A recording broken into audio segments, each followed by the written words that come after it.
एक ठंडी रात लाहौर शहर की गलियां लगभग सुनसान थीं। घड़ी आधी रात पार कर चुकी थी। सड़क पर दूर दूर तक सन्नाटा था। सिर्फ कहीं कहीं कुत्तों के भौंकने की आवाज़ आ रही थी। उसी सन्नाटे के बीच एक दुबला पतला नौजवान धीरे धीरे एक सरकारी इमारत की ओर बढ़ रहा था।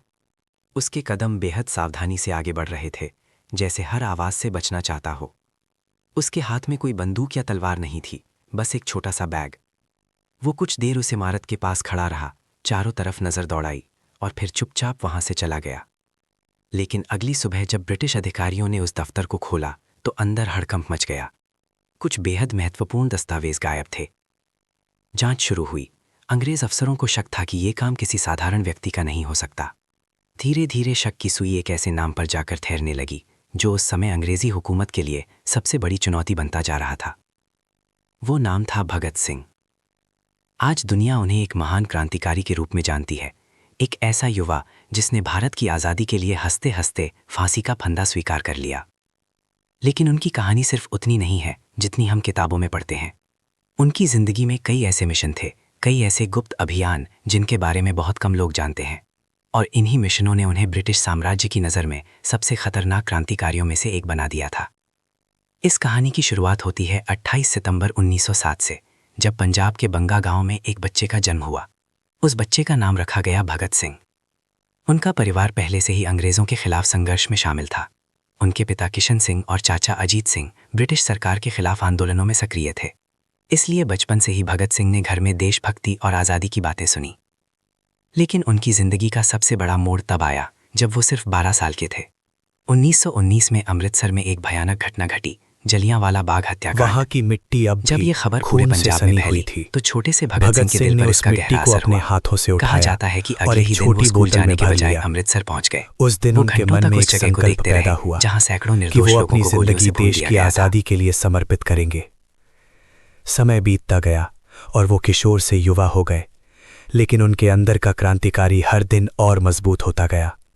1920 के दशक में उन्होंने एक गुप्त क्रांतिकारी संगठन से जुड़ाव किया, Hindustan socialist Republican association.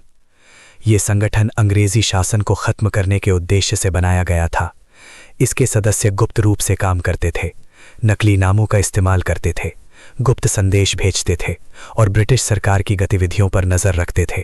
Bhagat Singh जल्द ही इस संगठन के सबसे सक्रिय और बुद्धिमान सदस्यों में शामिल हो गए। वो सिर्फ हथियार उठाने वाले क्रांतिकारी नहीं थे, वो किताबें पढ़ते थे, लेख लिखते थे और युवाओं को जागरूक करते थे। लेकिन 1928 में एक ऐसी घटना हुई जिसने पूरे देश को झकझोर दिया। ब्रिटिश सरकार ने भारत में एक आयोग भेजा, साइमन कमीशन। इस आयोग में एक भी भारतीय सदस्य नहीं था, इसलिए पूरे देश में इसका विरोध शुरू हो गया। लाहौर में इस विरोध का नेतृत्व लाला लाजपत राय कर रहे थे। 30 अक्टूबर 1928 को जब शांतिपूर्ण प्रदर्शन हो रहा था, तब ब्रिटिश पुलिस ने प्रदर्शनकारियों पर बेरहमी से लाठीचार्ज कर दिया। इस लाठीचार्ज में लाला लाजपत राय गंभीर रूप से घायल हो गए और कुछ दिनों बाद उनकी मृत्यु हो गई। ये खबर पूरे देश में आग की तरह फैल गई। भगत सिंह और उनके साथियों के लिए ये सिर्फ एक घटना नहीं थी, ये उनके लिए एक चुनौती बन गई थी। उन्होंने तय किया कि इस अन्याय का जवाब दिया जाएगा। योजना बनाई गई कि उस पुलिस अधिकारी को सजा दी जाएगी जिसने लाठीचार्ज का आदेश दिया था, जेम्स ए स्कॉट। 17 दिसंबर 1928 को मिशन शुरू हुआ, लेकिन घटनाओं ने अचानक मोड़ ले लिया। गलती से जिस अधिकारी को निशाना बनाया गया वो स्कॉट नहीं बल्कि जॉन सैंडर्स था। सैंडर्स की हत्या के बाद पूरा लाहौर शहर अलर्ट पर आ गया। अंग्रेज सरकार बुरी तरह हिल गई थी। लेकिन इससे भी ज्यादा चौंकाने वाली बात यह थी कि भगत सिंह और उनके साथी बिना पकड़े निकल गए। उन्होंने अपनी पहचान छिपाने के लिए बाल कटवा लिए, भेष बदल लिया और लाहौर से निकलने की योजना बनाई।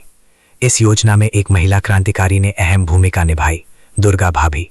उन्होंने भगत सिंह को अपने पति के रूप में दिखाया और ट्रेन से सुरक्षित बाहर निकाल दिया। ये घटना अंग्रेजों के लिए एक बड़ा झटका थी। उन्हें एहसास हो गया था कि अब भारत के क्रांतिकारी सिर्फ विरोध नहीं कर रहे, बल्कि संगठित होकर गुप्त मिशन चला रहे हैं। लेकिन भगत सिंह का मकसद सिर्फ बदला लेना नहीं था, वो चाहते थे कि पूरी दुनिया भारत की आज़ादी की आवाज़ सुने। 8 अप्रैल 1929 को दिल्ली की केंद्रीय असेंबली में एक ऐतिहासिक घटना घटी।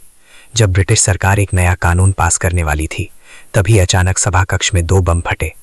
धुएं से पूरा हॉल भर गया, लेकिन हैरानी की बात यह थी कि उन बमों से किसी की मौत नहीं हुई। ये बम जानबूझकर कम ताकत के बनाए गए थे। उसी समय दो युवकों की आवाज गूंजी, इनकलाब जिंदाबाद। वो युवक थे भगत सिंह और बटुकेश्वर दत्त। उन्होंने भागने की कोशिश नहीं की, उन्होंने खुद को गिरफ्तार होने दिया। उनका उद्देश्य था कि अदालत और जेल को एक मंच बनाया जाए ताकि पूरे देश तक उनका संदेश पहुंच सके।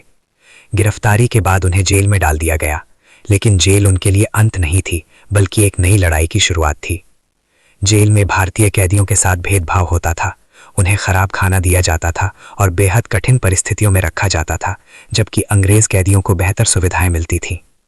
इसके विरोध में भगत सिंह और उनके साथियों ने भूख हड़ताल शुरू कर दी। ये भूख हड़ताल कई हफ्तों तक चली। पूरा देश इस खबर से हिल गया।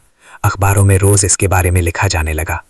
धीरे धीरे भगत सिंह सिर्फ एक क्रांतिकारी नहीं रहे, वो युवाओं के लिए प्रेरणा बन गए। जेल में रहते हुए उन्होंने कई लेख लिखे। उन्होंने समाज, आज़ादी और समानता के बारे में अपने विचार व्यक्त किए। उनका मानना था कि असली आज़ादी सिर्फ विदेशी शासन से नहीं, बल्कि हर प्रकार के अन्याय से होनी चाहिए। समय बीतता गया और आखिरकार वो दिन भी आ गया जिसका डर अंग्रेजों को भी था। 23 मार्च 1931, लाहौर जेल। उस दिन भगत सिंह और उनके दो साथियों राजगुरु और सुखदेव को फांसी दी जानी थी। कहा जाता है कि आखिरी समय तक तीनों के चेहरे पर डर नहीं था। जब उन्हें फांसी के फंदे तक ले जाया गया, तब भी उनकी आवाज गूंज रही थी, इनकलाब जिंदाबाद। उस रात 3 क्रांतिकारियों को फांसी दे दी गई, लेकिन उनके विचार, उनकी हिम्मत और उनकी कहानी हमेशा के लिए अमर हो गई।